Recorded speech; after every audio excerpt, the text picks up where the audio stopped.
Political organisation. अब primitive societies में political organisation कैसे हुआ करते थे?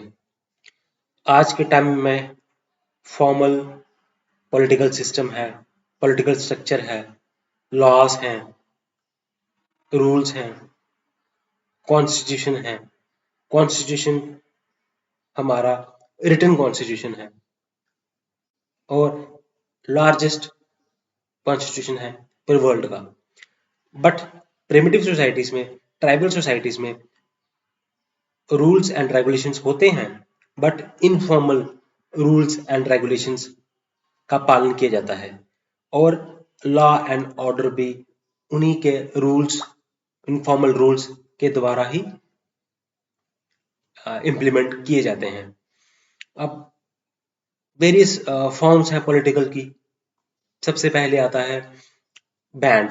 बैंड एक छोटा सा ग्रुप होता है जिसमें करीब 40 से 50 लोग होते हैं और और और मोस्टली वो रिलेटेड होते हैं एक दूसरे के साथ। या तो वो बायोलॉजिकली रिलेटेड होंगे, ठीक है, और या फिर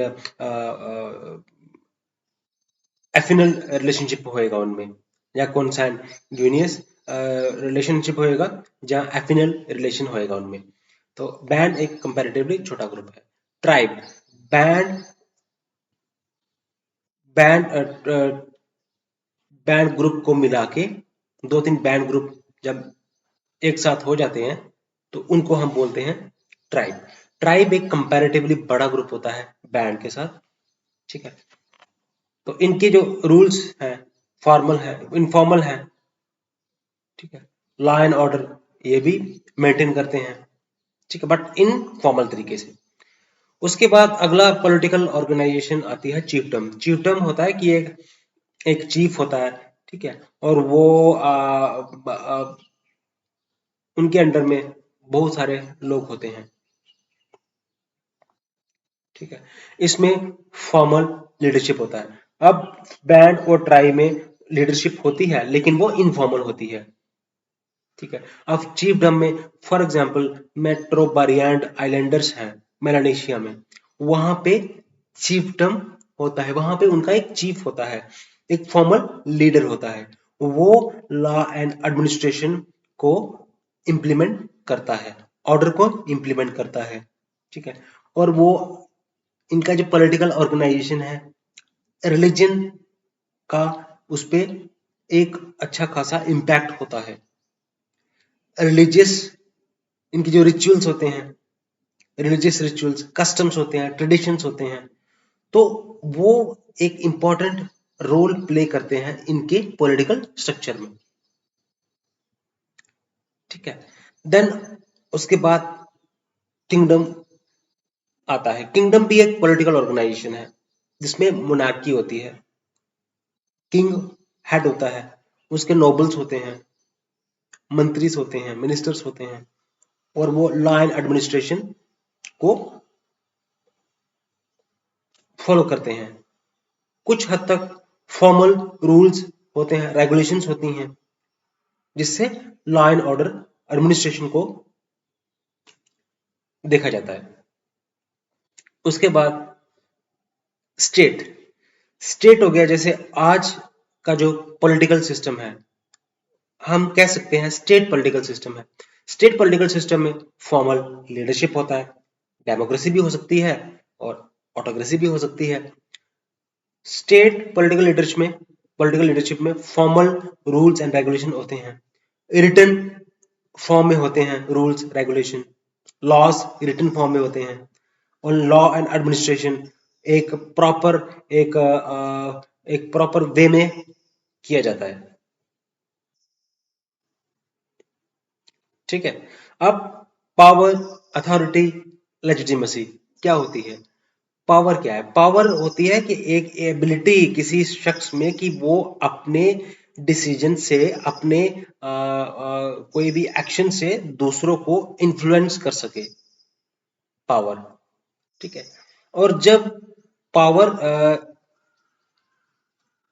एक्सेप्ट की जाए by the members of the society, then वो पावर जो है वो लेजिटिमेट बन जाती है। लेजिटिमेट पावर वो होती है जो कि एक्सेप्टेबल हो सोसाइटी के मेंबर्स द्वारा, ठीक है।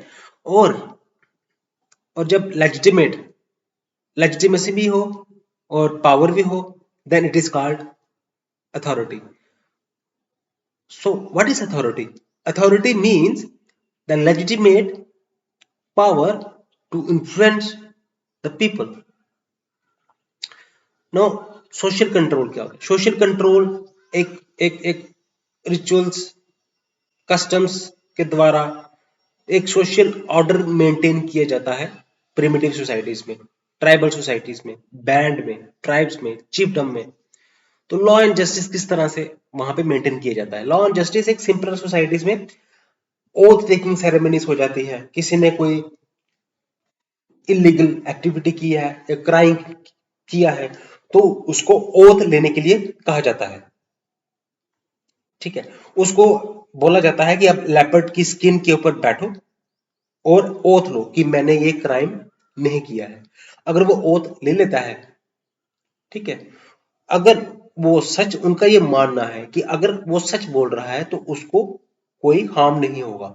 अगर वो झूठ बोल रहा है तो लेपर्ड एक दिन आके उसको मार के खा जाएगा। ये उनका बिलीफ सिस्टम है। उनका उनका ये स्पिरिचुअल बिलीफ कह लीजिए या रिलीजियस बिलीफ कह लीजिए या फिर कुछ आप ब्रॉडर वे में आप कह लीजिए, उनका ये बिलीफ है कि ऐसा होगा। एक ये तरीका है और दूसरा ये तरीका है जैसे उनको बोला जाता है कि आप एक रॉड को हॉट किया जाता है। हॉट करने के बाद जो सस्पेक्ट है उसको बोला जाता है कि आप इसको अपने टंग के साथ इसको लीक करो। अगर उसकी टंग नहीं जलती है इसका मतलब वो अपराधी नहीं है। अगर उसकी टंग जल जाती है इसका मतलब वो अपराधी है। तो ये सिंपल वहां पे लॉ जो जस्टिस है वो सिंपल तरीके से होता है, इनफॉर्मल तरीके से होता है। चीफ होता है वहां पे, ठीक है। एक उनका लीडर होगा, एक इनफॉर्मल लीडर होगा, फॉर्मल लीडर होगा, जो कि इसको देखता है, इसको कैटर करता है, ठीक है। So this was law and justice in primitive societies.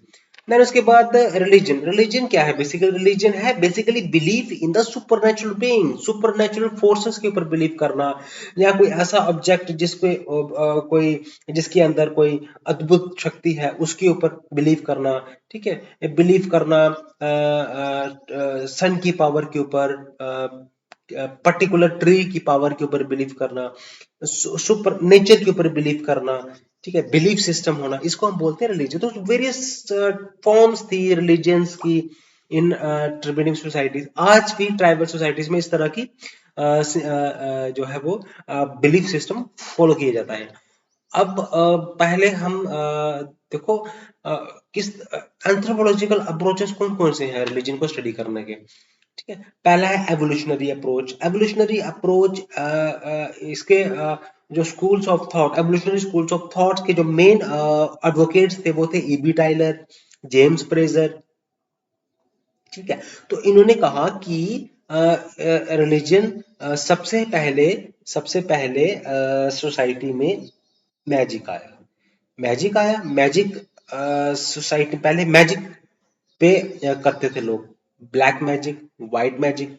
Black magic किसी को हार्म करने के लिए होता है, व्हाइट मैजिक होता है किसी को किसी की बीमारी को दूर करना, डिसीज को दूर करना, उससे किया जाता है ब्लैक मैजिक से। तो ब्लैक मैजिक हो गया तो व्हाइट मैजिक हो गया। तो ये एवोल्यूशनरी, पहले तो मैजिक आया उसके बाद आया रिलीजन। रिलीजन फिर एवोल्यूशन हुई मैजिक की तो रिलीजन आ गया। रिलीजन में हो गया बिलीफ आ गया सुपरनेचुरल फोर्सेस में। मैजिक रिलीजन के बाद फिर अगले जो फेज था वो था साइंस का, ठीक है। तो एक सोसाइटी ने एक यूनिलीनियर सीक्वेंस फॉलो किया है। पहले मैजिक था उन सोसाइटीज में, फिर उन्हीं सोसाइटीज में मैजिक भी रहा, लेकिन रिलीजन आ गया।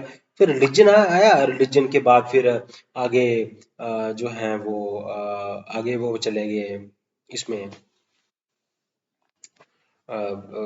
साइंस में बिलीव करने लगे, ठीक है। तो ये अप्रोचेस हैं। एवोल्यूशनरी अप्रोच ये होगी। साइकोलॉजिकली अप्रोच होती है कि रिलीजन का एग्जिस्टेंस क्यों हुआ। रिलीजन का एग्जिस्टेंस इसलिए हुआ कि डर था, है ना। तो डर है, जैसे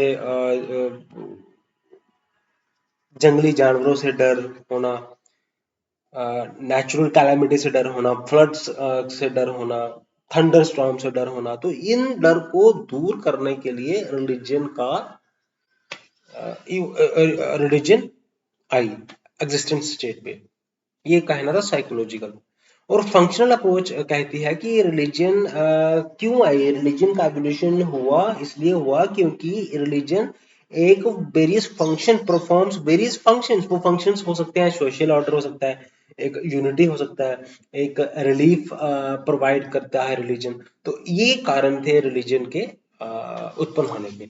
अब मोनोथिज्म क्या होता है। मोनोथिज्म होता है बिलीफ इन वन गॉड। पॉलीथिज्म होता है belief in many forms of God. जैसे इंडिया जो रिलीजन है, जैसे मोनोथिज्म, जैसे इस्लाम जो है वो मोनोथिज्म है, और हिंदू है वो हम कह सकते हैं कुछ हद तक पॉलीथिज्म में बिलीव करता है। देन उसके बाद आता है सैक्रेड। सैक्रेड हो गया कोई प्योर चीज, pure, sacred, that is sacred, and a profane means impure। ठीक है। Then myths and rituals. Myths क्या है, रिचुअल्स क्या है। डिफरेंट रिचुअल्स, है ना। एक एक एक इस सॉर्ट ऑफ बिलीफ होता है, एक सॉर्ट ऑफ परफॉर्मेंसेस होती हैं, कुछ एक्शंस लिए जाता है। ठीक है ना। तो उससे हम रिचुअल्स परफॉर्म करते हैं, जैसे पूजा करना, यज्ञ करना। ठीक है, ठीक है। फास्टिंग रखना। ठीक है, ठीक है।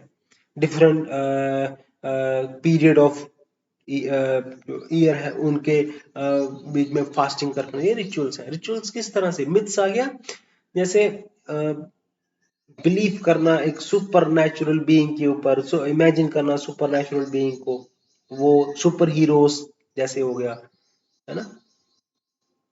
तो ये सारी चीजें हैं मिथ्स। वो आएगा, सुपर हीरो आएगा, हमें प्रॉब्लम से हमें छुटकारा दिलवाएगा, हमारी सफरिंग्स को दूर करेगा, हमें पीस देगा, हमें खुशी प्रोवाइड करेगा। मिथ्स है ये, myths. Okay guys.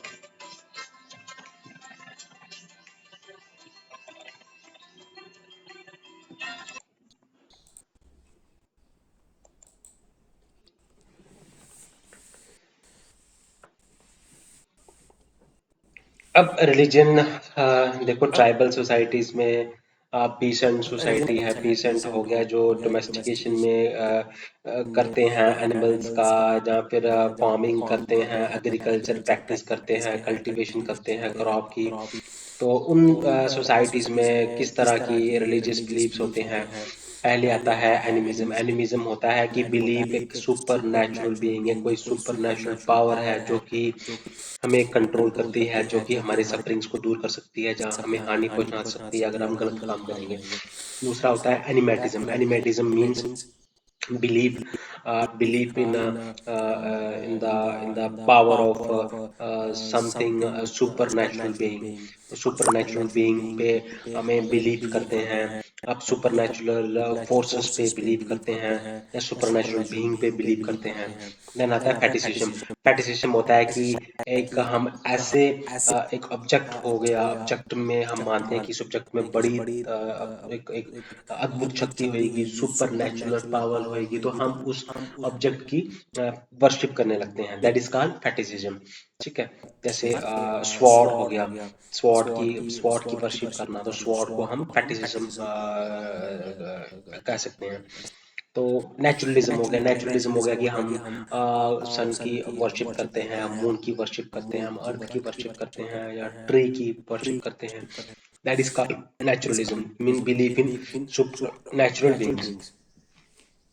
Totemism totemism हो गया कि हम किसी एनिमल को या फिर अ, किसी बर्ड को या फिर ट्री भी हो सकता है, उसको हम सैक्रेड मानते हैं और हम उसकी वर्शिप करते हैं और वर्शिप करते हैं और वर्शिप का करना उस पे उन पे उन ऑब्जेक्ट्स पे बिलीव करना कि वो हमें हमें हैप्पीनेस देगा, हमें सफरिंग से दूर करेगा, हमें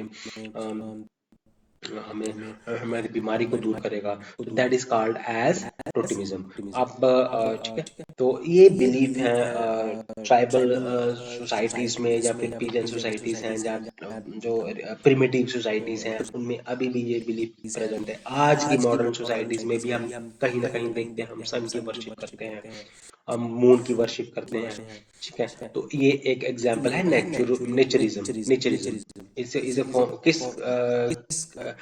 किस फॉर्म कौन सी फॉर्म है रिलीजन की? नेचरिज्म।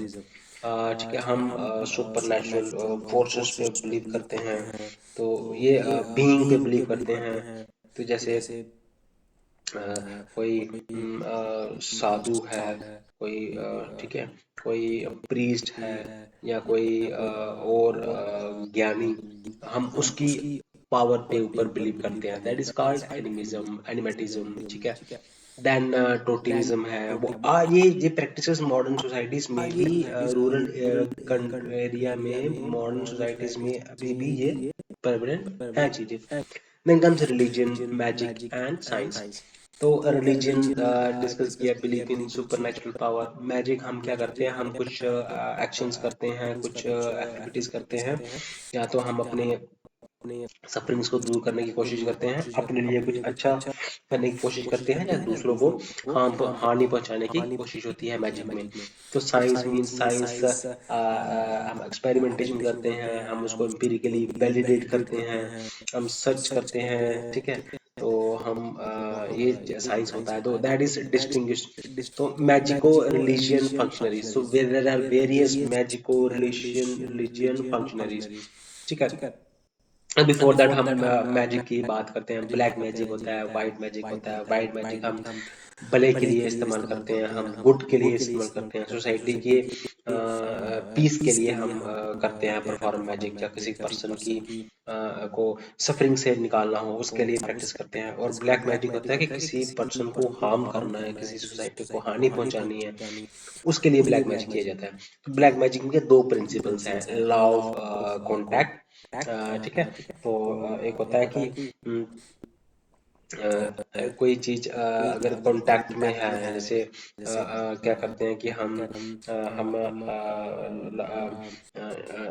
जैसे एक बाल ले लेते हैं, एक इंसान का किसी उसका नाखून ले लेते हैं, तो उसको हम उसके ऊपर मैजिक करते हैं, ताकि जो अगर उसके ऊपर नुकसान करेंगे बालों के ऊपर, तो इंसान को भी ऑटोमेटिकली ऐसा मानते हैं मैजिक कि उसको भी चोट पहुंचेगी, उसको भी नुकसान होएगा।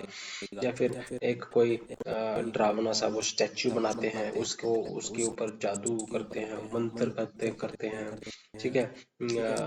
तो उससे भी ये है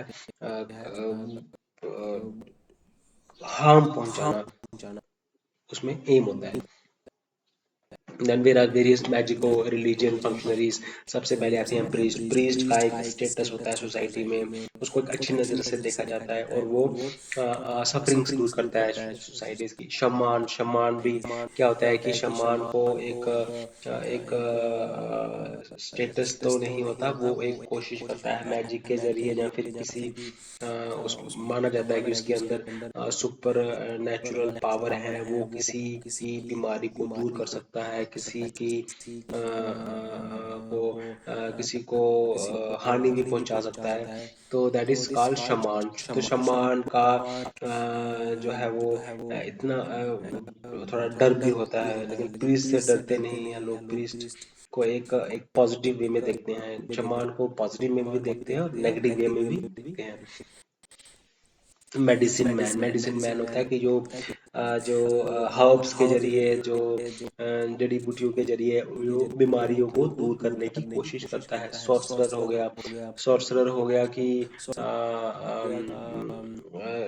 परफॉर्म करते हैं मंत्र का उच्चारण करते हैं और किसी को नुकसान पहुंचाते हैं। विच हो गया, विच में ऐसा माना जाता है कि वो उसके इनबिल्ट उनमें कुछ पावर्स होती हैं, कुछ मतलब ऐसे हानि पहुंचाने वाली पावर्स होती हैं, तो उनको बोला जाता है विच। वो किसी को भी नुकसान पहुंचा सकती है। तो ये था different religio magico religious functionaries, different forms है रिलीजन से, किस तरह से रिलीजन का एवोल्यूशन हुआ।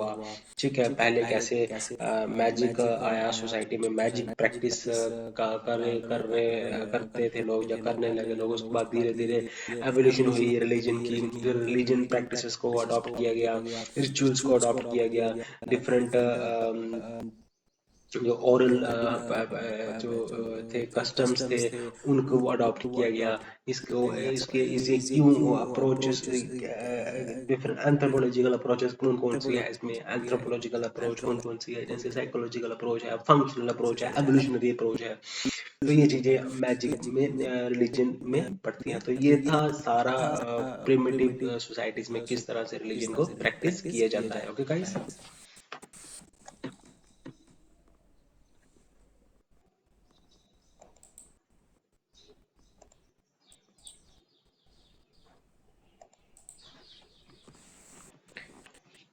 एंथ्रोपोलॉजिकल थ्योरीज सबसे पहले आती है क्लासिकल एवोल्यूशनिज्म, जिसको दिया था टाइलर ने दिया था, मॉर्गन ने दिया था, फ्रेजर ने दिया था। अब देखिए क्लासिकल एवोल्यूशनिज्म क्या कहती है, एंथ्रोपोलॉजिकल थॉट या स्कूल ऑफ थॉट। अब इन तीनों का एंथ्रोपोलॉजिस्ट का कहना था कि जो एवोल्यूशन कल्चर की एवोल्यूशन हुई है वो एक यूनिलीनियर एवोल्यूशन हुई है। कल्चर, हर कल्चर वर्ल्ड में सीरीज ऑफ स्टेप्स से गुजरा है। ठीक है, तो अ, तो इनका ये कहना था पहले सोसाइटी या कल्चर एवोल्यूशन में सबसे पहले बारबरिज्म आई। ठीक है, बारबरिज्म नहीं, पहले आई सैवेजरी। सैवेजरी सबसे पहले थी। सैवेजरी में क्या करते थे, हंटिंग गैदरिंग करते थे, टूल्स जो टूल्स स्टोन टूल्स का इस्तेमाल करते थे।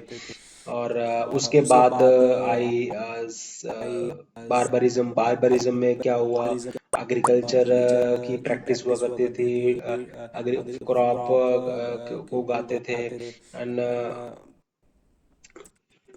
बार्बरिज्म आया। उसके बाद फिर सिविलाइजेशन आई, टेक्नोलॉजी का अडॉप्शन हुआ, टेक्नोलॉजिकल एडवांसमेंट हुई, मॉडर्नाइजेशन हुई। ठीक है, तो इन चीजों का, ये चीजें जो है प्रॉपर एक सीक्वेंस में चली हैं। टाइलर ने, मॉर्गन, अब मॉर्गन है, मॉर्गन ने भी का इसी बात को दोहराया कि ये कल्चर है वो यूनिलीनियर है, ये सीक्वेंस में फॉलो करता है। फ्रेजर, अब एक आते हैं जेम्स फ्रेजर। जेम्स फ्रेजर ने बुक लिखी थी गोल्डन बो। गोल्डन बो में उन्होंने ये कहा था कि सबसे पहले सोसाइटी में मैजिक का बोलबाला हुआ। मैजिक करते थे अपनी सफरिंग्स को दूर करने के लिए, अपना अपना पीस स्थापित करने के लिए। उसके बाद फिर रिलीजन आया।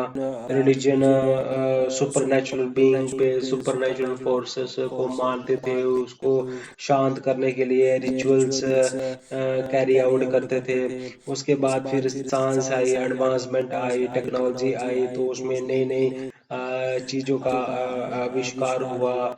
ठीक है, तो इस तरह से कह सकते हैं हम कि सोसाइटी में जो एवोल्यूशन होती है, कल्चरल एवोल्यूशन होती है, वो स्टेप बाय स्टेप होती है। तो इस थ्योरी का क्रिटिसिज्म भी बड़ा हुआ, क्योंकि जो उसके बाद जो एंथ्रोपोलॉजिस्ट आए उन्होंने इसको थ्योरी को क्रिटिसाइज किया। वो आगे जाके हमें क्लियर हो जाएगा।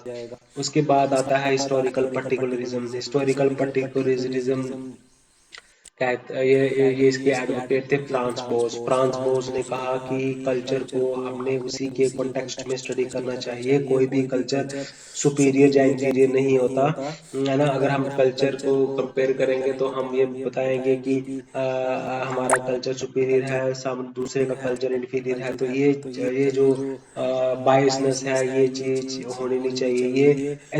ये दर्शाता है कि एथनोसेंट्रिक मानसिकता को दर्शाता है।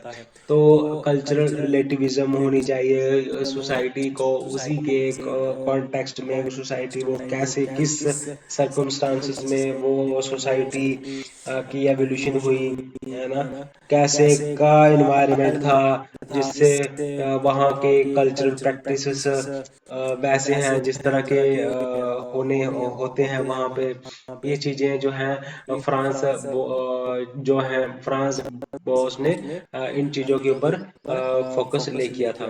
उसके बाद डिफ्यूजनिज्म आते हैं। डिफ्यूजनिज्म में जो स्कूल्स ऑफ थॉट्स थे मेनली वो थे British school of thoughts, German school of thoughts and American school of thoughts. अब ब्रिटिश स्कूल ऑफ थॉट्स में आते हैं स्किमिड आते हैं, एफ डब्ल्यू फेरी आते हैं। इन्होंने ये कहा कि इजिप्ट में कल्चर का स्टार्ट हुआ, प्रैक्टिसेस जो थी कल्चर की स्टार्ट हुई, और फिर बाद में उसी कल्चर का ऑल ओवर द वर्ल्ड में जाके डिफ्यूजन हुआ। ठीक है, तो ये हीलियोसेंट्रिज्म की आइडियोलॉजी थी। और ब्रिटिश एंथ्रोपोलॉजिस्ट ने कहा इजिप्ट में हुआ है सोर्स ऑफ एवोल्यूशन। उसके बाद फिर जर्मन फिलोसोफर्स आए, जर्मन एंथ्रोपोलॉजिस्ट ने कहा कि इसमें ग्रैबनर थे, फ्रेडरिक थे। ग्रैबनर ने कहा कि इसमें जो एडवोकेट थे वो फ्रेडरिक थे। तो इन्होंने कहा कि इजिप्ट से नहीं हुई है कल्चर की स्टार्ट, बल्कि अलग अलग डिफरेंट पार्ट्स ऑफ वर्ल्ड से हुई है।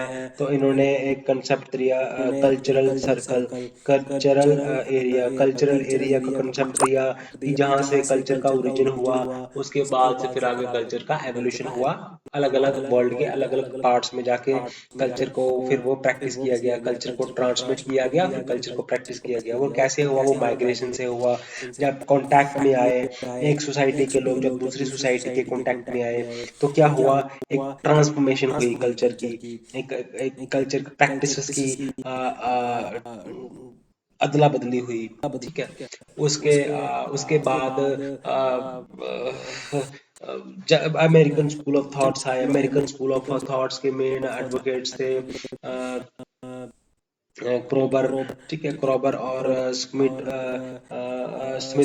इन्होंने ये कहा कि अमेरिकन स्कूल ऑफ थॉट्स ने कंसेप्ट दिया कल्चर एरिया का कंसेप्ट। इन्होंने भी ये कहा कि कल्चर का डिफ्यूजन हुआ है, कल्चर एक जगह पे ओरिजिन हुआ है, उसके बाद फिर वो different parts of the world में जाके उसकी ट्रांसमिशन हुई है through migration, through trade, through coming into contact, उनके कांटेक्ट में आने से। तो कल्चर जो है वो ट्रांसमिट हुआ है।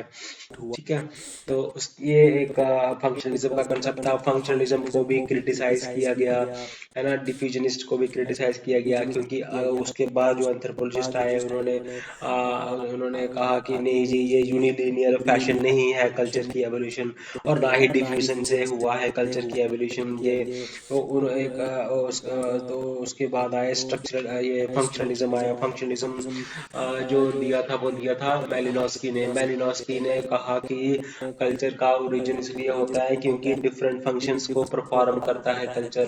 Culture performs various functions. Culture है वो हमारी इंडिविजुअल नीड्स को सेटिस्फाई करने के लिए, कल्चर हमारी फिजियोलॉजिकल नीड्स को सेटिस्फाई करता है। ये किसने कहा? मेलिनोस्की ने कहा। मेलिनोस्की क्या थे? ये एडवोकेट थे फंक्शनलिज्म के। उसके बाद फिर आते हैं स्ट्रक्चरल फंक्शनलिज्म। स्ट्रक्चरल फंक्शनलिज्म के एडवोकेट थे रेडक्लिफ ब्राउन।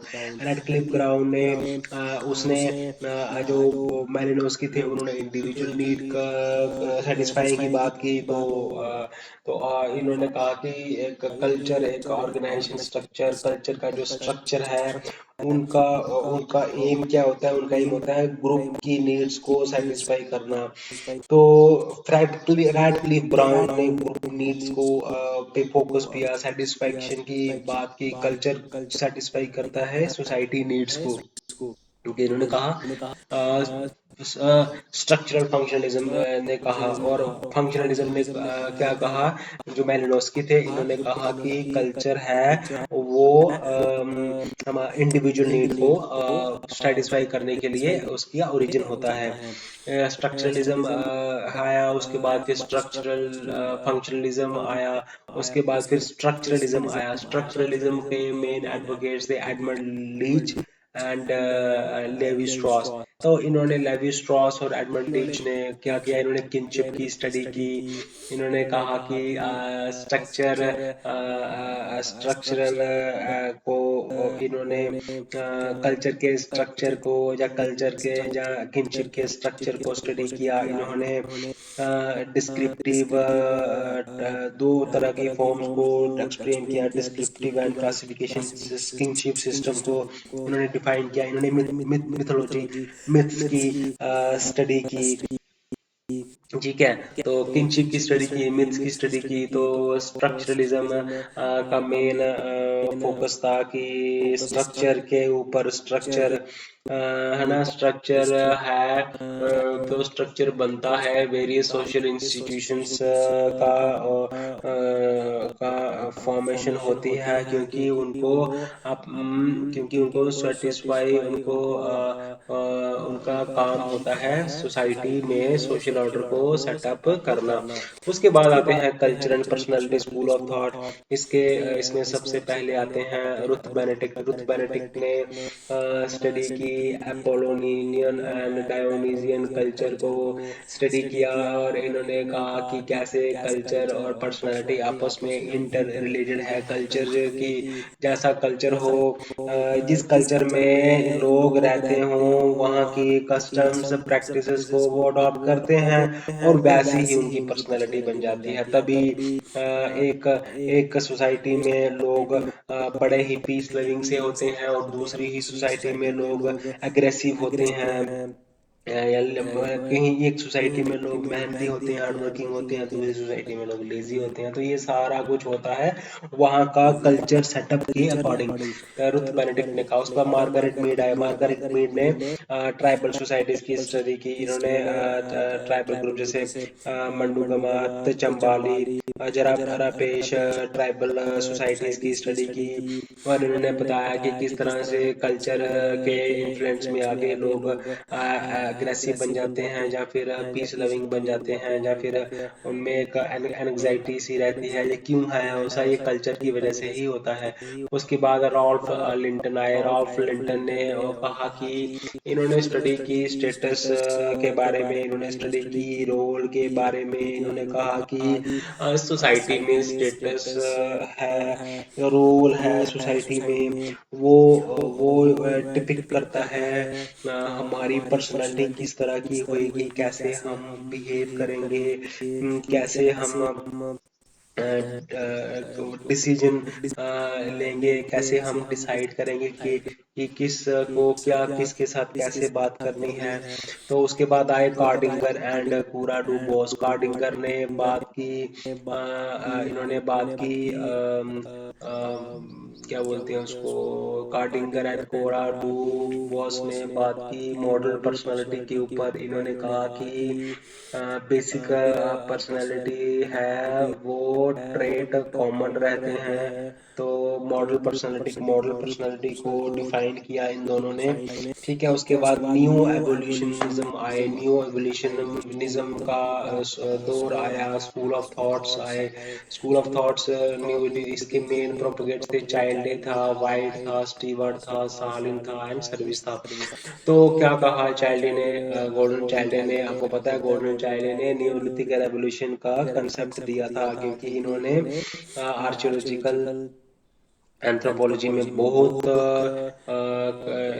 योगदान दिया। तो चाइल्डे ने कहा कि नियो नियो मीन्स, इन्होंने कहा कि चाइल्डे ने हाँ, वाइट वाइट हो गया, स्टीबार्ट हो गया, सालिन हो गया, सर्विस हो गया। अभी क्या हुआ कि अब जो मैं बताता हूँ, जो सर्विस जो थे, इन्होंने क्या किया, इन्होंने पॉलिटिकल फॉर्म्स को डिफाइन किया, जैसे बाएं बैन क्या होता है, ट्राइब क्या होता है, और चीफडम क्या होता है, फिर किंगडम क्या होता है, और स्टेट पॉलिटिकल सिस्टम क्या होता है, ये हमने डिस्कस भी किया था पहले। और फिर इन्होंने कहा कि जो टेक्नोलॉजी के साथ रिलेशन होता है कल्चर एवोल्यूशन का, जितना टेक्नोलॉजी ज़्यादा होएगी उतनी ही ज़्यादा कल्चर एडवांस होएगा। इन्होंने फिर एनर्जी के साथ भी रिलेट किया कल्चर को, जितनी एनर्जी हार्नेस होएगी, जितनी एनर्जी प्रोडक्शन होएगी, उतना ही कल्चर जो है, उतना ही कल्चर एडवांसमेंट होएगा। तो इन्होंने कहा culture is directly proportional to energy and technology. ठीक है, तो इन्होंने इन सब चीजों के बारे में डिस्कस किया। तो साहली ने कहा कि एनवायरनमेंट का भी इम्पोर्टेंट रोल, एनवायरनमेंट का भी इम्पोर्टेंट रोल होता है, एनवायरनमेंट के रोल को स्टडी की। जूलियन स्टीवार्ट ने इकोलॉजिकल एंथ्रोपोलॉजी का कॉन्सेप्ट दिया। ठीक है, तो ये आपने याद रखना है। कल्चर मटेरियलिज्म आया, कल्चर मटेरियलिज्म के मेन प्रोपोगेट्स थे हैरिस। हैरिस ने कहा कि कल्चर मटेरियलिज्म किस तरह से आता है। कल्चर मटेरियलिज्म जो है आप कल्चर मटेरियलिज्म को देख लो, इसमें क्या होता है कल्चर मटेरियलिज्म में कि इन्होंने एब्स्ट्रैक्ट को नहीं पे फोकस ना करके इन्होंने मटेरियल एस्पेक्ट को के ऊपर फोकस किया। इन्होंने कहा कि कल्चर का एवोल्यूशन होता है, कल्चर का आना होता है, क्योंकि ये हमारी मटेरियलिस्टिक चीज़ों को पूरा करता है। ठीक है, उसके बाद आए symbolic and interpretative theory. Symbolic and हाँ, मैं एक चीज़ और बता दूं, स्ट्रक्चरलिज्म में क्या हुआ, लेवी स्ट्रॉस और एडमंड लीच ने इन्होंने क्या किया कि इन्होंने बाईपोलर कॉन्सेप्ट दिया। जैसे इन्होंने कहा कि कल्चर की स्टडी हमें करनी चाहिए दो एस्पेक्ट्स को कंसिडर करके, या गुड है या बैड है, या गुड डे है या नाइट है। ठीक है, या शॉर्ट है या टॉल है, या लाइट है या डार्कनेस है। इन्होंने दो कंसेप्ट्स को ध्यान में रख के इन्होंने स्ट्रक्चरलिज्म को स्टडी किया, लेवी स्ट्रॉस और एडमंड लीच ने। अच्छा, सिंबॉलिक एंड इंटरप्रेटेटिव थ्योरी में आते हैं टर्नर आते हैं, शकनीडर आते हैं, गिल्ड्स आते हैं। तो इन्होंने टर्नर, शकनीडर और गिल्ड्स ने क्या किया, इन्होंने कहा कि जो हमारे रिचुअल्स होते हैं, जो सिंबल्स होते हैं, उनको इंटरप्रेट करना चाहिए, सिंबल्स को स्टडी करना चाहिए। ठीक है, तो हमें पता चलता है कि कल्चर के बारे में। ओके, तो चाहे बेलनीज कोक फाइट हो, तो बेलनीज जो है वो कोक फाइट वो एक सिंबॉलिक है उनके लिए। ठीक है, तो इन पे स्टडी किया। फिर अलोर ट्राइबल ग्रुप की स्टडी की। ठीक है, तो ये सिंबॉलिक एंड इंटरप्रेटेटिव मीन्स उसको इंटरप्रेट करना है, उसको मीनिंग देना है सिंबल्स को। फिर हमें पता चलेगा कि कैसा कल्चर वहां पे है। उसके बाद अभी है cognitive theories. Cognitive theories Tylor और कॉन्कलिन ने दी। कॉग्निटिव थ्योरीज में टाइलर और कॉन्कलिन ने कहा कि जो